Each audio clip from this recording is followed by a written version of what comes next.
ہم کریں گے ہر مظلوم کی حمایت۔ السلام علیکم، میں ہوں حرین فاطمہ اور آپ دیکھ رہے ہیں حمایتی نیوز HD چینل۔ نظر ڈالتے ہیں آج کی اہم خبروں پر۔ شہریوں کی سلامتی کے لیے کراچی کے داخلی راستوں پر باڑ لگانے کا فیصلہ۔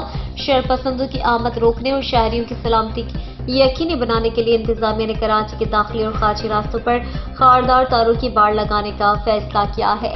خاردار تاروں کی باڑ نادرن بائی پاس پر لگائی جائے گی۔ سندھ کے IG نے اجلاس کے شرکاء کو بتایا کہ شہر کے داخلی اور خارجی راستوں کی نگرانی سخت کرنے کا مقصد یہ ہے کہ کسی کو غیر قانونی طور پر شہر میں داخل نہ ہونے دیا جائے اور یہاں جرائم میں ملوث افراد کو فرار ہونے سے روکا جائے۔ ڈسٹرکٹ پولیس آفیسرز کو ہدایت کی گئی ہے کہ مقامی طور پر سیکیورٹی بہتر بنانے کے لیے تمام علاقوں میں چیک پوائنٹس بنائیں اور اسنیپ چیکنگ یقینی بنائیں۔ گزشتہ برس شہر کے باہر لگائے جانے والی مویشی منڈی جانے اور وہاں سے واپس آنے والوں کو مختلف مقامات پر لوٹنے کے متعدد واقعات رونما ہوئے تھے۔ دیکھتے رہیے لائیو شمسی نیوز کراچی۔